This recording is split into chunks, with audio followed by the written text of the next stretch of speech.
Assalomu alaykum hurmatli xaridorlar va hurmatli tikuvchilar, opa-singillar. Bugun biz sizlar bilan do'konimizdagi bor mahsulotlarimizni ko'rib chiqamiz. Xo'p, bizning do'konimizda to'g'richoqda katta assortimentlari mavjud bo'lib, Zaki firmasining qanaqa to'g'richoqlari bo'lsa, hammasini showroomimizga olib kelib qo'yganmiz, hammasi siz azizlar uchun. Ilk 5 to'g'richoq mashinamiz bor. Oddiy choq mashina hisoblanadi, tezligi 4 ming barobar. Jack A2C mashinamiz bor, yangilangan model. Hop, bu mashinamiz qaychi funksiyali mashina hisoblanadi, qaychi jihoz bilan jihozlangan. Mashinamizda ip kesilgan xususiyati bor, tezligi 5 ming barobar. Undan keyingi mashinamiz A4C mashinasi hisoblanadi. Bu modelimiz avtomat mashina bo'lib, hop, ishni boshiga zakrepga, oxiriga zakrepga, chiska podamlabka funksiyalari ishlaydi. Undan tashqari W zakrepga, shablon shityo plus dekorativ ishlovchi funksiyalari mana shu mashinamizga mujassam. Hop, bu mashinamiz sun'iy intellekt bilan jihozlangan bo'lib, qalin yuqa materiallarni tikishga mo'ljallangan.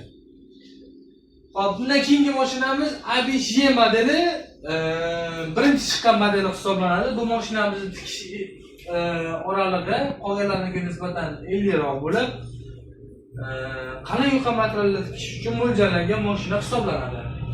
Hop, mana bu modelimiz mana shu modelni xuddi o'zini обновленный, yangilangan versiyasi hisoblanadi. Bu mashinamizning qulayligi nima? Bu mashinamizda o'sha aytib o'tilgan hamma avtomat funksiyalari o'zlariga mujassam, hamma avtomat funksiyalari bor. Hop, mashinamiz sun'iy intellekt bilan jihozlangan, qalin yuqa materiallar tikish uchun mo'ljallangan. Aytishlaringiz mumkin, qalin yuqa materiallarni tikishga mo'ljallangan deyapsan. Masalan, oddiy mashinalarchi bular tikmaydimi? Bular ham qalin yuqa materiallar tikadi-ku deyishlaringiz mumkin. Hozir buni sizlarga tushuntirib beraman. Xo'p, ko'rib turganlaringizdek mana 2 qavatli jinsi material, orasida koja material qo'yilgan. Plus mana bunaqa materialni qalinlashtiradigan mana bunaqa to'siqlar bilan qo'yilgan. Mana eng oxirida yuqa cho'ziladigan material, ya'ni eng oxirida setka bo'lgan material bu. Bu mashinamizni, bu materialni 3 tagina mashinamiz benuqson va 100% aniqlik bilan bexato qoladigan 3 dona mashinamiz bor. Hop, birinchisi A4C sun'iy intellekt bilan jihozlangan modelimiz, ikkinchisi A5Y MH1 mashinasi hisoblanadi. Buni MH2 mashinasi yaqinda taqdimoti bo'lgan. Uni ham hozir video davomida ko'rsatib o'tamiz.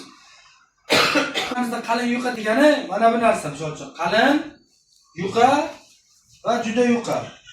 Bu narsaga hech qanaqa nastroykasiz, mexanik ustani yordamisiz mashinani hech qanaqa sozlamalarini o'zgartirmagan holatga birdek tikib ketishlaringiz mumkin. Plus bu mashinalarimizga qishlik nastroyka sozlash kerak yoki yozlik sezonga mashinalarimiz nastroyka qilish kerak degan narsalarimiz bo'lmaydi. Bu mashinalarimiz universal bo'lib, любой materialni birdek bir xilga tikib keta oladi.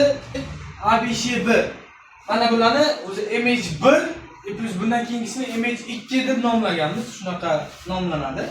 Hop, budjetni qalin yuqa material tikadigan mashina xohlagan klientlarimiz uchun A2C ni tavsiya beramiz. Bu ham yaqinda chiqqan mashina hisoblanadi. Qalin yuqa materiallarni tikadi. Mana shu materiallarni ham mana shu mashinamizga tikib ko'rsatib bera olamiz. 100% o'sha talablarga javob beradi. Bundan tashqari qolgan mashinalarimiz ham yomon emas. Masalan, faqat mana 4 ta mashina logo material tikadi, qolganini tikmaydi degani emas. Ilk 5 mashinamiz ham logo narsani tikib qo'yadi. Faqat birikta ishlar bor. Misol uchun qalin materialga o'tilganga bo'lini sal qisqaroq qo'yib, yana birikta nastroyka qilinadigan joylar bor. Bularni o'zingizlar qilib olsanglar bo'ladi. Hozir masalan sanab o'tgan 3 ta modelim A4C, A5Y, MH1 hisoblanadi. MH2 mashinamiz любой materialga hech qanaqa sozlamalarsiz birdaniga hamma materialni tikib bera oladigan mashina hisoblanadi. Xo'p, mana do'stlar, o'sha sizlarga aytib o'tilgan MH2 mashinasi modeli A5B modeli hisoblanadi. A5YB mashinasi serial nomeri. Buni aytilishi MH2.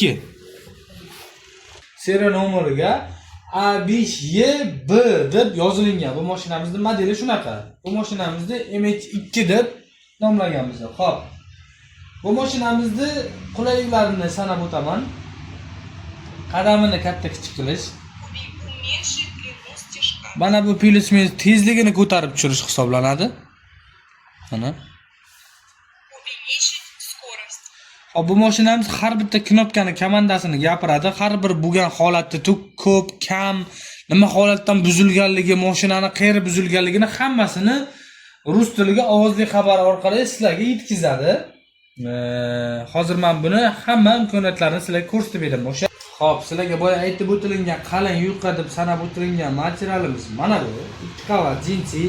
Mana bu nimaligini o'zim ham bilmadim, lekin juda qattiq narsa, juda qattiq.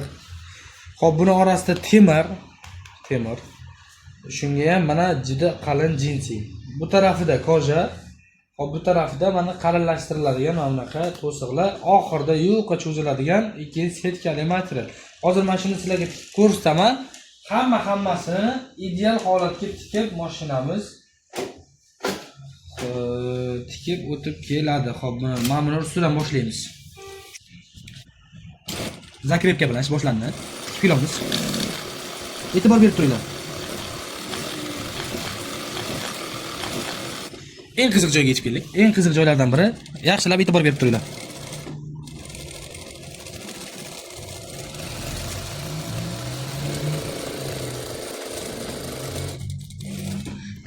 Xo'p, ishni tugatdik. Endi e'tibor berib turinglar. Bir boshidan kelamiz. Mana bu narsani ustiga zakrepka chiska bilan boshladi, zakrepka bilan tikib kelishadi mana choklari. Xo'p, har bir to'siqdan tushishga chok tashlashlari yo'q, igna sinmaydi mana choklari. Xo'p, mana keyin yuqa materialga o'tamiz. Usti, tagi. Plus setka materiali. Ko'pchilik o'ylagan bo'lishingiz mumkin, setka materiali g'ijim qilib tortib tashlaysiz deb. Qanchalik ko'rinyapti bilmayman, mana bu yerga ko'rsatamiz. Choklari tekis materialni hech qanaqa tortmagan, g'ijim qilmagan, shaklini o'zgartirmagan. Mana shu narsani qalin yuqa materialni tikadigan mashina deb aytiladi. Qolgan mashinalarimizda ham, misol uchun F5, undan tashqari yaqinda chiqqan F6 yangi model so'rashotimiz bor. Bular hammasi mana shu materiallarni tika oladi. Faqat belgilangan skorostda qilinish kerak bo'lgan bir ikkita ishlar bilan, nastroykalar bilan mana shu misolni tiktirsa bo'ladi. Xo'p, o'sha aytganimdek, 3 ta modelimizga hech qanaqa nastroyka kerak bo'lmaydi. Atorsi A5B, Image1, Image2 mashinalarimiz hech qanaqa nastroykalarsiz mana shunaqa tikilishi qiyin bo'lgan materiallarni hech qanaqa nastroykasiz tikib bera oladi. Hop, bu mashinamiz olgan xarakteristikasiga to'xtalib o'tamiz. Bu mashinamiz o'z yaqinga prezentatsiyasi chiqqan. Prezentatsiyada buni list qog'ozini qanchalik qalin bo'lishiga qaramasdan tikib o'tgani, igna sindirmagani to'g'risiga video ham bor, uni video davomida ko'ramiz. Hop, bu mashinamizda nimalarni tushuntirib beramiz. Bu mashina zakrit paddoq hisoblanadi. Ustamiz. Аварийное отключение. Xo'p. Mana bu taraf top-toza turadi. Yog' mana bu paddonning ichiga turadi. Xo'p, zakrit paddon hisoblanib, qarishlagan vaqtda kerakli joylarga shlankalar orqali yog' kelib turadi. Mana bu mokxonaga juda kam miqdorga yog' o'tgani hisobiga, kam miqdorga o'ziga yetarli yog' o'tadi. Ko'pchilik mashinalarga tagi temirli paddonlarga yog' mana bu tarafga o'tish holatlari juda ko'p kuzatiladi. Bu qimmat materiallarga yo nozik ishlarga kiyimni dog' qiydirib qo'yish muammosini ko'p aniq qiladi. Endi mana shu modelimiz hech qanaqa tikadigan shiylarga yog'ni dog'larini hech qanaqa dog' qiydirmasdan ishlab bera oladigan mashina hisoblanadi. Chunki mana bu tarafiga tish material turadigan qismiga ham, plus igna kirib chiqadigan qismiga ham e'tibor bering. Igna yirjatili qora metal bo'ladi. Plus buni yon tarafi absolyutni yog' kelmaydi. Bu mashinani mana bu yon tarafiga mana shu chastiga yog' o'tmaydi. Yog'siz ishlaydigan variant bo'lib, hech qanaqa kiyimlarga yog' dog'larini qoldirib yormaydi. Tikishli chiroyli, akkuratli, sifatli bo'ladi. Bunga ma'lumotlarim shulardan iborat edi. Vaqtimiz sal ozroq kamroq bo'lib qolib, yana bitta ma'lumotlarimiz qolib ketdi. Like, podpiska, komment bosib, qilgan mehnatimizga aktiv ko'rsatib tursanglar, biz sizlarga bundan ham yaxshi kontentlar chiqarishga davom etamiz. Keyingi videolarimiz agronovkalar to'g'risiga bo'ladi. Plus avtomat mashinalarning imkoniyatlari haqida video olib chiqamiz. Hammaga rahmat, sog' bo'linglar. Kimga qanaqa xizmatlar kerak bo'lsa, mashina sotish, mashina sotib olish, almashtirish, bo'lmasam qanaqadir apparatlarimiz, mashinalarimiz sizlarga qiziq bo'lsa, pastga qoldirilgan telefon nomerlarga bog'lanib aloqaga chiqishingiz mumkin. Ishlarni sifatli qilib bitkazishga harakat qilamiz.